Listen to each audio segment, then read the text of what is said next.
Okay, we'll start with this, and I'm sure that most of you have heard by now.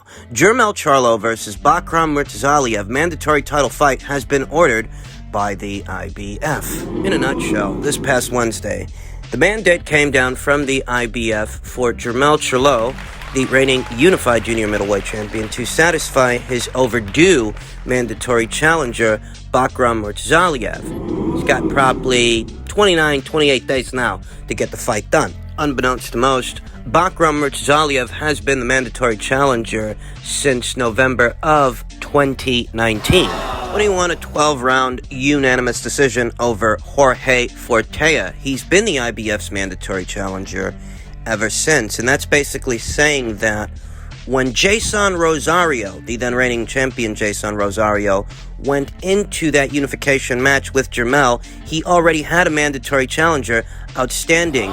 Jason had to petition for an exception to the mandatory just to go into that fight with Charlo, and he did. They granted him that exception. He went on to lose the title to Charlo, who adopted the responsibility of satisfying the IBF's mandatory challenger, Murtazaliev. But we know that Jermell, he didn't go into that fight with Murtazaliev. He subsequently moved on from that, went into the fight with Brian Castano, so you can consider that. Yet another exception. He was under no threat of penalty for going into that unification match, that undisputed title fight with Brian Castano, and it's for this reason that I'm not going to be a Krabby Patty. I'm not going to accuse the IBF of being unreasonable. It seems that they actually were being very reasonable, very lenient. They have allowed 2 consecutive unification matches involving the IBF title to go down. They didn't get in the way, but at some point, somebody's got to deal with this guy. You can't make him wait forever. It just wouldn't be practical. It wouldn't be prudent. We're always talking about how the WBC has left Dillian Whyte in languish, waiting for his title shot that may never come, and how, it's just not prudent. It's not right. So we can't turn around now and say that the IBF should have made Murtazaliev wait a little while longer for his title shot. Unfortunately, at the expense of the undisputed title fight, the undisputed rematch, it's time for someone to get Murtazaliev out of the way. It's only right. A big part of the reason that the IBF alphabet organization is revered in some circles is because they are sticklers for their mandatories. They ensure that those ranks and those ranked contenders get those opportunities. They move those ranks along. There's very little chicanery, if any, going on. Very little funny business. About 2 or 3 days ago, we talked about a potential rematch here on the channel. I thought to myself, in all my wisdom, I says, maybe they'll go straight into a rematch, or maybe they'll have a fight in between, because Charlo, he is in possession of 3 alphabet titles, and I'm pretty sure that at least one of them is going to have a mandatory challenger. Meanwhile, Tszyu, he's over there in Australia, waiting for his crack at the WBO title, which is still in possession of Brian Castano. So maybe the champions will have a fight in between. Maybe it'll be like Charlo's situations with Tony Harrison, to where, he didn't have the immediate rematch straight away. He fought Jorge Cota in between the first Harrison fight and the second Harrison fight. That does appear to be the case here, more or less, that these guys aren't going to be locking horns for the second time straight away. That's okay. Jermell is under orders to fight Murtazaliev. Murtazaliev, who has fought 2 times since November 2019, when he became the IBF's mandatory challenger. Murtazaliev, who actually was in action on the undercard. Charlo versus Castano. He took on Chiari Gray in what was an 8-rounder, and now it's time. It's time to get him out the way. They can't make him wait forever. It's unfortunate, but understandable.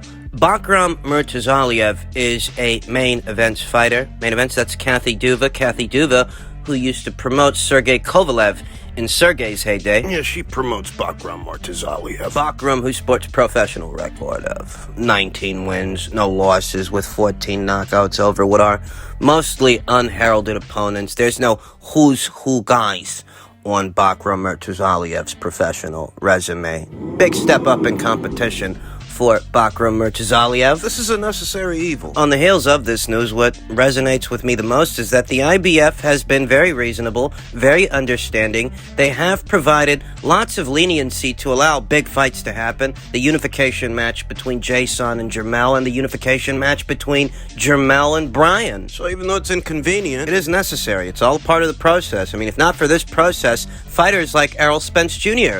would have never got their title shots. Lest we forget, Errol Spence Jr. was the mandatory to Kell Brook's title. The IBF put Kell in the same position they're now putting Jermell Charlo. You know, you're a champion, you have obligations, and this is part of the job. It's an occupational hazard. It just is what it is. So, I mean, I wanted to see an immediate rematch, but I was never convinced it was going to happen that way. but would have been nice. There won't be an immediate rematch. And when it comes to the WBO title, the one Brian's in possession of, Brian, he's not under any orders to fight anybody. Not at this time. It's like I told you, Tszyu might be in a pole position to become Brian's mandatory challenger, but he's not there yet. Brian is not under any orders from the WBO to satisfy any mandatories. And what's going on now is the Tszyu people are looking at three guys. For a final eliminator. They're looking at Tony Harrison, former WBC champion Tony Harrison. They're looking at former WBO champion Liam Beefy Smith. They're looking at Jack Culkay. I want to say I like every single one of those fights. I think that every single one of those fights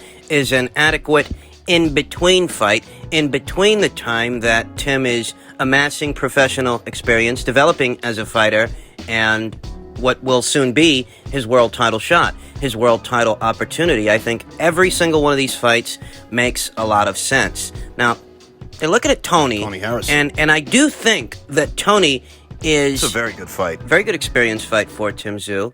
It is a potential banana skin because Tony Harrison is a very educated, pure boxer with a great jab. Very generous dimensions for this weight. Statuesque. He would have a height advantage. He would have a reach advantage, a speed advantage. And he knows how to use it. I mean, it's a risky fight. It is. It's a risky fight, but it's also a necessary evil for Tszyu because if he is to compete at championship level, these are the kinds of fighters he's going to have to get through. These are the kinds of experiences he's going to have. You know, Tony Harrison has been in there with anyone from Jarrett Hurd to Jermell Charlo. Tszyu Smith. He's coming off that draw with Brian Perella earlier this year in April. Tony didn't look his best in that fight, he didn't. But in spite of that, still a very good experience fight for Tszyu. I don't know how probable it is that they can get Tony to get on a plane, go down there to Australia for the fight, where the Tszyu people would like for it to happen. I don't know how probable that is. I think it could get expensive. That's what I think. Tony Harrison is a PBC fighter after all. And I actually think the fight between him and Tim, it's actually a great fight, but I'm not sure that's the fight that Tim is going to have in his very next fight in order to become a mandatory challenger. I actually think that Liam Beefy Smith, the former WBO champion at this weight, is more likely to board a plane, venture to Australia for that fight. Liam Beefy Smith is a bit of a road warrior. That's a good fight also. A different set of challenges, very different. Where Tony Harrison is a very statuesque, rangy jabber, pure boxer. Liam Beefy Smith is a more moderately sized junior middleweight. And a fight between Liam and Tim, it's going to have a different aesthetic. That would be more of a firefight. A tough man contest. I can go for either one, though I reiterate, those two different fights with those two different fighters pose very different set of challenges for Tszyu. Tony, you've got a very statuesque jabber, finesse fighting kind of fighter. You're going to have to bring the fight to him.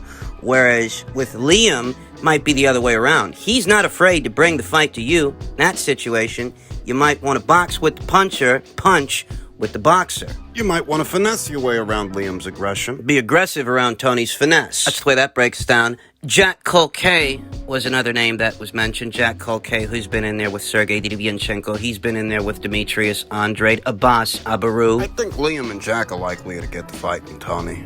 Just being honest, I find it a little bit hard to believe, a little bit hard to imagine that Tony Harrison, the very experienced Tony Harrison, will leave the shores of Al Heyman's Isolation Island, PBC Island, to venture outward, abroad, to Tszyu's neck of the woods for a final eliminator. Yeah, I don't see that happening. In any event, what this situation accents is that Brian Castano has the wiggle room here and now that Jermell Charlo does not have. Brian Castano is not under any orders from the WBO to satisfy any mandatories yet because no one's been installed as his mandatory challenger. There hasn't even been a final eliminator to crown one. So who really knows when we're going to be seeing Bryan again?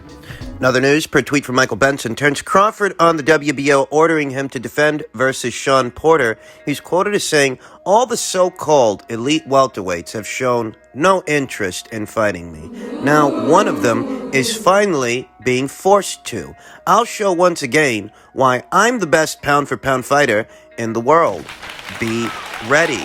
And these comments from Terence are getting different reactions from different people. Who's forced to fight who here? Mandated title defense. Compulsory defense, by definition, is a defense that Terence Crawford, as a champion, that's a defense that he has to make. He's the one who's obligated to take this fight. But the thing about it is the challenger has to want to challenge him. Here now, that challenger is Shawn Porter. Oh yeah, Shawn might have the luxury of either wanting the fight or not wanting the fight, walking into the fire or walking away from it. Shawn doesn't have to fight Terence if he doesn't want to, but that's what this situation will reveal.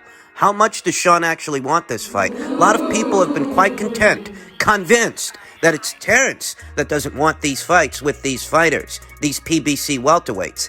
That's what this situation is going to reveal. You know, if Shawn were to walk away from the fight, he's not going to lose anything if he doesn't abide by the WBO's order. Whereas, if it were Terence, Terence would be running the risk of being stripped of the WBO title for non-compliance. So Shawn does have more wiggle room than Terence as the challenger, as opposed to the champion. Yeah, he's got more wiggle room. What makes this situation different is that as a mandatory challenger, Shawn Porter has rights. If he doesn't like how Bob Arum is pricing the fight, he does have the option of letting it go to a purse bid and letting other people bid on the fight. If you feel like you're being lowballed, your own people can place a bid to do the fight at their price, a price that might be more to your liking. And if it happens the other way, and by some chance the people at Top Rank place the highest bid, you either do it at their price or you walk away. If you walk away, it's on you. In a situation like that, if you walk away, you can't blame it on Terence. You can't even blame it on Bob. And that's the difference between this situation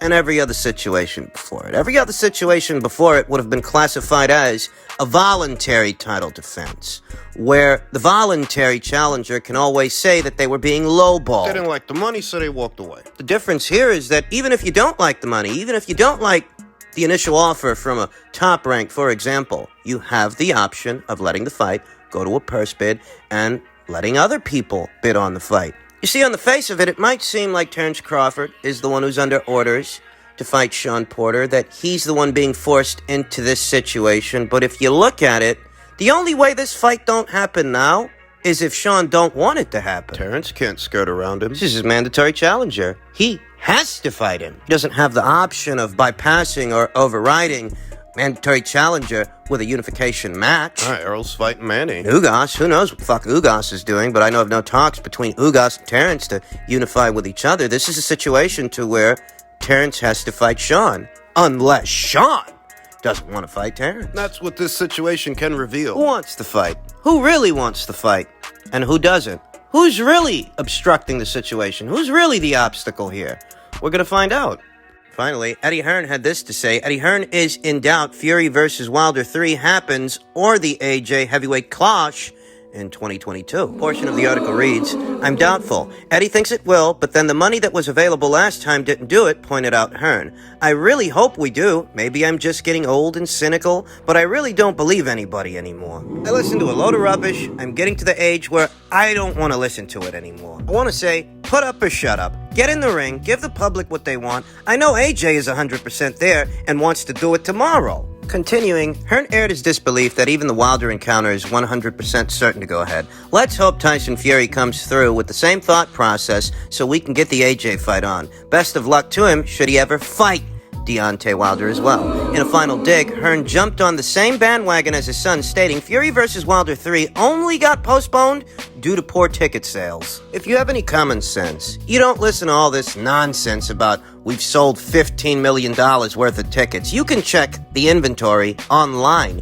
You don't have to make up things like that. The British public, they're not idiots. They know, he concluded. So Barry Hearn is skeptical. Can't say as I blame him. A lot of people feel the way that Barry feels about the whole thing. That the real reason this fight got pushed all the way out there to October is because the tickets weren't moving the way that they wanted them to move, and they need more time to promote this three-peat, this trilogy, because people just aren't as interested as they used to be. You can track the availability of tickets online, you know. You ain't gotta take my word for it, or someone else's, some other YouTube author's word for it. If you want to know how a fight is doing, you can look at the inventory of tickets online when you go to purchase one. And it really is that simple. It's hard to trust people when things happen the way they happened between Team Fury and Team Joshua. Eddie Hearn was quite visibly disappointed that the fight collapsed, whereas Tyson Fury didn't seem the least bit bothered by it, and you have to wonder if he ever wanted the fight at all. Now, I'll tell you something. We've been all through that. We've been all through the Fury, Wilder, Joshua, arbitrator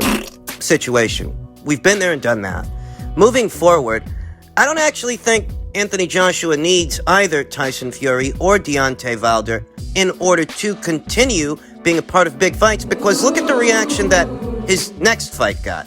The announcement that the Usyk fight is on. Think about that, and think about the reaction that a potential Joe Joyce fight. The reaction that fight might get when it rolls around. That's a domestic clash of domestic British heavyweights on the world stage at world level. Joe Joyce has just been installed as the WBO's next mandatory challenger for Anthony Joshua. I don't expect that fight to be his very next fight, but it is an eventuality since he has been installed as Joshua's mandatory challenger. He can keep having big fights. Irrespective of Tyson Fury or Deontay Wilder's shenanigans and their melodrama. There are mouth-watering fights all over the place for Anthony Joshua, and that's what he's accustomed to being involved in. Mouth-watering fights. He doesn't actually need Fury or Deontay. He never did.